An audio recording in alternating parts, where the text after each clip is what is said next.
Okay, in this session, we're doing the caliper assembly as well as bleeding the brakes. I also ended up filling up the coolant, but that's very straightforward and pretty uneventful, so we'll just kind of gloss over that.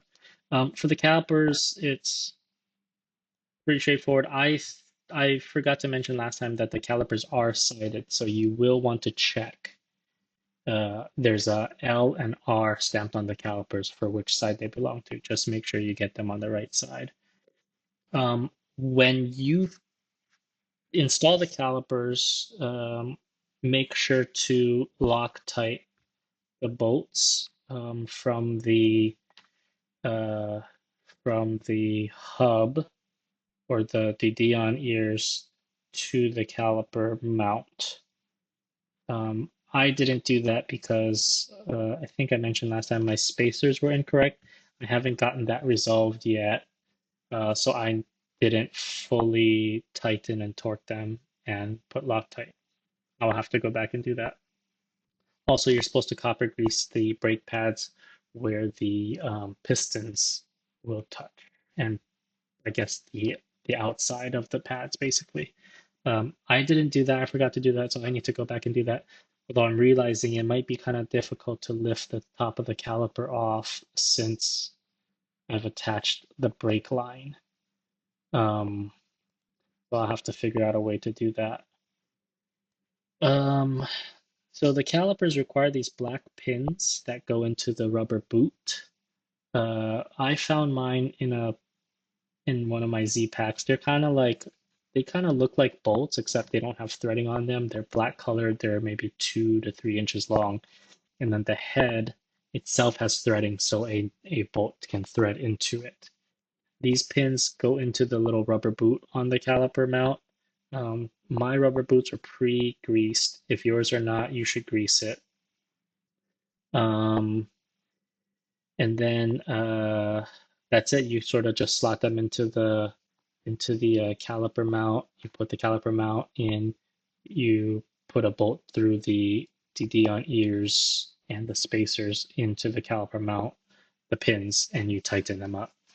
And then you put the brake pads in. You slot the brake pads in, and then you just cover it with the top of the caliper. Um, my brake lines weren't perfectly aligned with where the caliper where they're supposed to thread into the caliper, so I had to bend them a little bit. I didn't have a brake line bender or a pipe bender, so I kind of just used the biggest socket I had. I just sort of pushed the pipe over it, sort of contoured over it to curve it to the right spot. Um, so to go back to my spacer problem, my kit had 4 spacers that were all the same inner diameter or bore and outer diameter. So the inner diameter was 10 millimeters because the bolt is a 10 millimeter. And then the outer diameter was 20 millimeters. It's about the same as the caliper mount that it fits on, the part of the mount that it fits on. But 3 of them are 6.4 millimeters thick. One of them is 7 millimeters thick. I probably want to get them all even. Even though after it installed, the spacing looked okay, I guess, but I think I want to get them all even.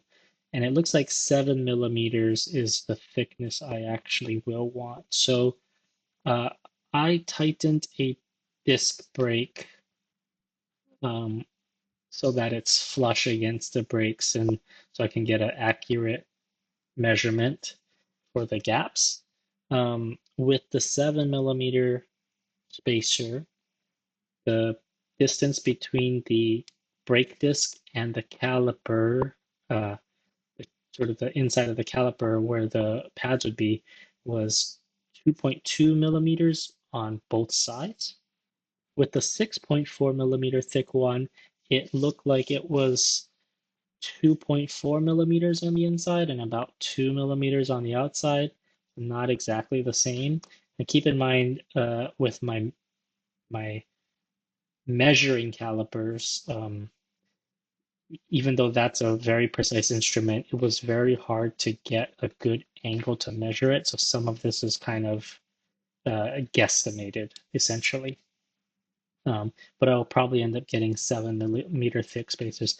I went to a few hardware stores. It's been really hard to find. I may just have to wait for my dealer or Caterham to send me some. The rest of the night, my friend came over and we bled the brakes. The Caterham manual has you doing the rear driver side, the rear passenger, front passenger, and then the front driver. For us, it took a really long time for the fluid to even show up in the rear driver's side, the very first one you bleed. The rest came out pretty quick. But as any brake bleeding process, it just takes time. Someone sits in the cockpit and pumps the brakes. The other person lets the air out. While you're doing that, you should check for leaks on all of the brake line connections. And not just like big leaks like drips, but you want to check for some seepage too. So I just ran my finger underneath any place where a brake line was making a connection to see if there's any brake fluid seepage. And then the last bit was I filled the coolant and checked for leaks under the car to make sure that the coolant wasn't leaking. My dealer recommended, I believe, something called water wetter. It's like a coolant additive. It's sort of like a pinkish color. So I also added that as well.